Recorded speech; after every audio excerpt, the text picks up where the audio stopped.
Praise the Lord दोस्तों, कैसे हैं आप सब। आशा करता हूं, उम्मीद करता हूं कि आप लोग बहुत अच्छे होंगे, खुश होंगे, आनंदित होंगे। और आप लोगों के लिए एक खुशखबरी है कि हम लोग एक ट्यूसडे को हर मंगलवार को एक बाइबल अध्ययन सेशन लेकर आएंगे। हर दिन मंगलवार को शाम 7 बजे हम लोग बाइबल अध्ययन करेंगे, क्योंकि बहुत से भाई बहन हैं जो बाइबल अध्ययन नहीं कर पाते हैं, नहीं पढ़ पाते हैं, नहीं समझ पाते हैं। इसीलिए हम आपके लिए साथ में आपको हम सिखाएंगे। इसलिए आप रोज मंगलवार को शाम 7 बजे हमारे साथ में इस बाइबल अध्ययन में शामिल है। अपनी बाइबल और नोटबुक को लेकर हमारे साथ में बैठे। अब बहुत साधारण शब्दों में मैं आपको समझाने की कोशिश करूंगा, ताकि हर एक व्यक्ति परमेश्वर के वचन को समझ सके, सीख सके। सो आप मेरे साथ अपनी बाइबल निकाल लीजिए, इस बाइबल अध्ययन में शामिल होइए और अपनी बाइबल नोटबुक निकाल लीजिए। और हम लोग आज मरकुस रचित सुसमाचार उसका पहले अध्याय से हम लोग शुरू करेंगे। और यहाँ पर परमेश्वर का वचन कहता है, परमेश्वर के पुत्र यीशु मसीह के सुसमाचार का आरंभ। इस बुक को लिखने वाला जॉन मार्क है। यूहन्ना मरकुस उसे कहा जाता है। उसने इस बुक को लिखा है, मरकुस रचित सुसमाचार को। और जब वो शुरुआत करता है तो वह कहता है, परमेश्वर के पुत्र यीशु। यानी कि परमेश्वर के पुत्र का क्या मतलब है ना। यानी परमेश्वर के पुत्र का क्या मतलब है। परमेश्वर के पुत्र का मतलब है यीशु का परमेश्वर से रिश्ता। यीशु का परमेश्वर से रिश्ता पिता और पुत्र का है। परमेश्वर के बारे में हम पढ़ते हैं तब हम देखते हैं कि पिता, पुत्र और पवित्र आत्मा एक है, और यह तीनों मिलकर ही परमेश्वर है। मतलब कि यीशु के अंदर वे सारे गुण पाए जाते हैं जो पिता के अंदर है। पिता के अंदर वे सारे गुण पाए जाते हैं जो पवित्र आत्मा के अंदर है। पवित्र आत्मा के अंदर वो सारे गुण पाए जाते हैं जो यीशु के अंदर है। मतलब ये तीनों एक हैं। परंतु क्योंकि परमेश्वर प्रभु यीशु मसीह स्वर्ग से इस धरती पर आए, तो इसीलिए वचन कहता है कि परमेश्वर के पुत्र प्रभु यीशु। आगे लिखा है, मसीह यीशु मसीह के सुसमाचार का आरंभ। मसीह का मतलब क्या होता है। मसीह का मतलब है अभिषिक्त जन, परमेश्वर के द्वारा भेजा गया अभिषिक्त जन। इस संसार में जिसे परमेश्वर ने भेजा हुआ है, प्रभु यीशु मसीह लिखते हैं, यीशु के सुसमाचार का आरंभ। सुसमाचार मीन्स, सुसमाचार का मतलब न्यूज, एक अच्छा संदेश, शुभ संदेश जो आपके लिए, मेरे लिए, पूरे जगत के लिए अच्छा है। उस संदेश के बारे में यहाँ पर बातचीत करता है। मरकुस लिखता है, परमेश्वर के पुत्र यीशु मसीह के सुसमाचार का आरंभ, जैसा यशायाह भविष्यवक्ता की पुस्तक में लिखा है।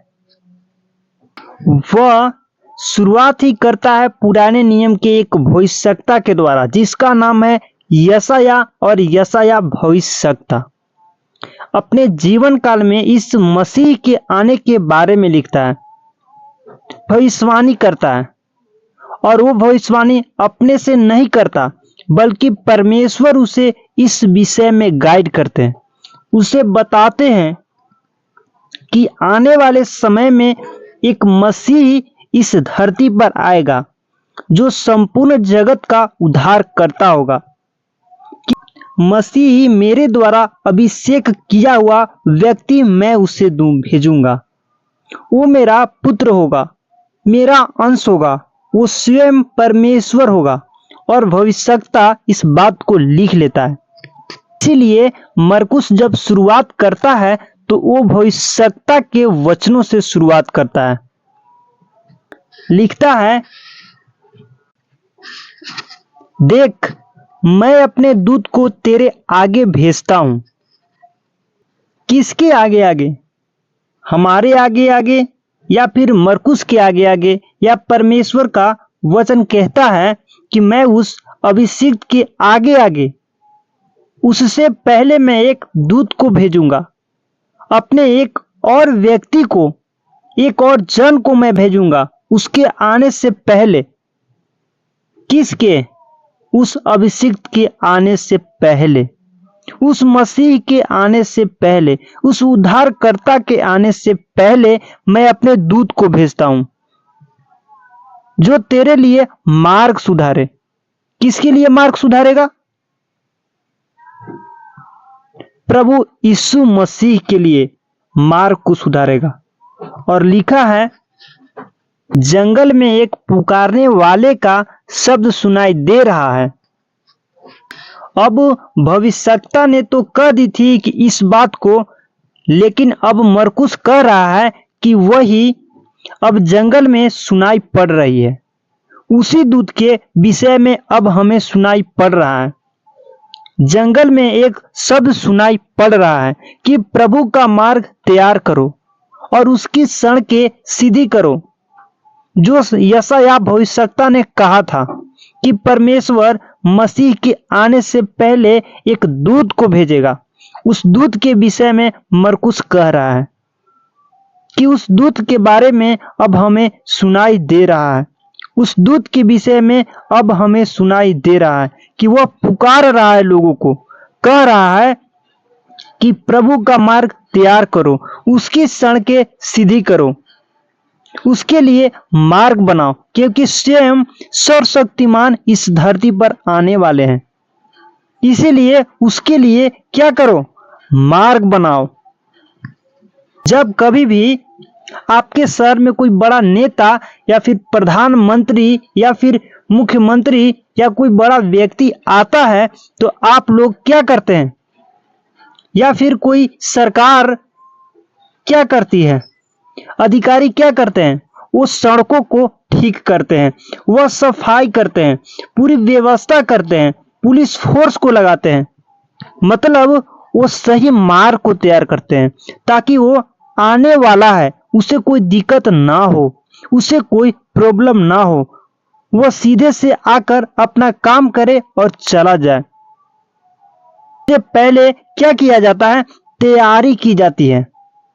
तो यह जो दूत परमेश्वर ने भेजा, इस दूत को परमेश्वर यीशु से पहले तैयारी के लिए भेजा, उसका मार्ग बनाने के लिए भेजा, एक तरीके से उसके लिए प्लेटफॉर्म तैयार करने के लिए भेजा, ताकि यूहन्ना बपतिस्मा देने वाला एक प्लेटफॉर्म को तैयार करे और यीशु आए, अपना काम करे और फिर चला जाए। कभी भी आपके शहर में यदि प्रधानमंत्री आएंगे तो सरकार क्या करती है या फिर अधिकारी लोग क्या करते हैं? वो तैयारी करते हैं पूरी तरह से, ताकि जब प्रधानमंत्री जी आए तो वो तुरंत से अपना काम करे और चले जाए, क्योंकि उनके पास इतना समय नहीं है। ऐसे यीशु के पास भी नहीं है इतना समय।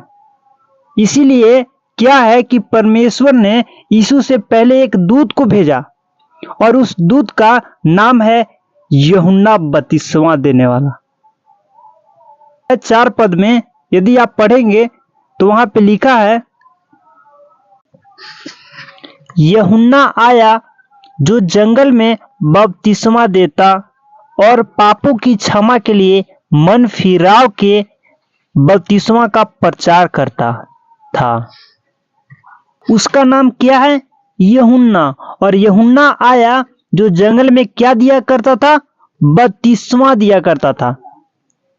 अब बपतिस्मा क्या है?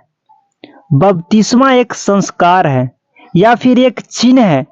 जब इंसान को पानी में डुबोया जाता है तो यूहन्ना का एक बपतिस्मा था, जैसे यीशु मसीह का एक बपतिस्मा है। यूहन्ना एक बपतिस्मा था। अब यूहन्ना क्या करे? यूहन्ना लोगों को पानी में डुबोया होता था और कहता था कि तुम अपने मनों को फिराओ, अपने पापों से पश्चाताप करो। और जब वो बाहर आते थे तो वो मतलब परमेश्वर से वो जुड़ जाते थे। मीन्स यूहन्ना क्या कर रहा है? इस बपतिस्मा को देने के द्वारा वो यीशु के लिए मार्ग को तैयार कर रहा है। और लिखा है और पापों की क्षमा के लिए मन फिराव के बपतिस्मा का प्रचार करता था।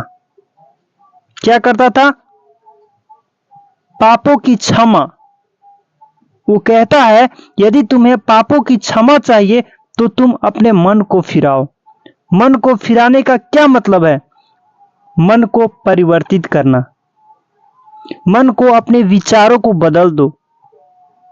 अक्सर लोग सोचते हैं मन फिराना, या फिर अगर दूसरे शब्द में इस्तेमाल करूं पश्चाताप, तो लोग सोचते हैं कि रोना, आंसू बहाना पश्चाताप मन फिराना है। यीशु के सामने रो लो, आंसू बहा लो, तो यह दो कि प्रभु मुझे माफ कर दे, और यह उनके लिए पश्चाताप हो जाता है, मन फिराव हो जाता है।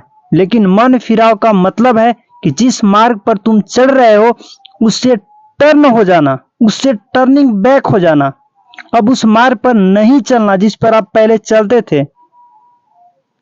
मीन्स पहले आप पापमय जीवन व्यतीत करते थे।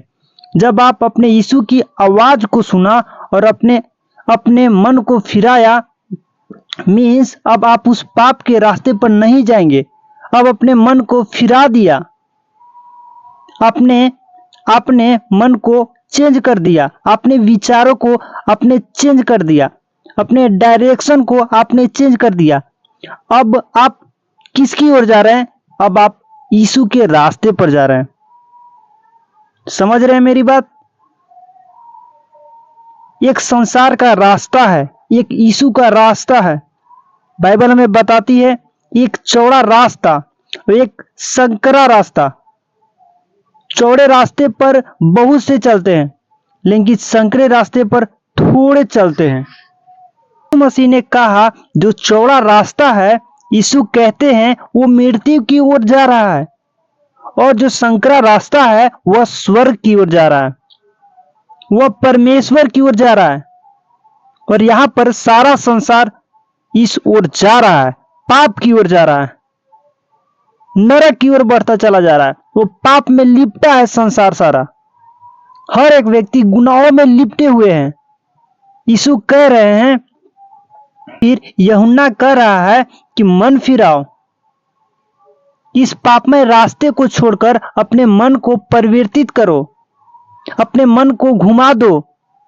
और जब तुम ऐसा करोगे तो आप इस चौड़े रास्ते पर जा रहे थे, अब आपने मन को घुमा दिया, अब आप इस संकरे रास्ते पर जा रहे हैं, जो यीशु मसीह का मार्ग है। यह है पश्चाताप करना या फिर मन को फिराना, मन को परिवर्तित करना। यहां पर लिखा है मन फिराओ, और जब ऐसा करते हैं तब वास्तव में आपको पाप की क्षमा मिलती है। जब आप मन को फिराते हैं तब पाप की क्षमा मिलती है। यहां पर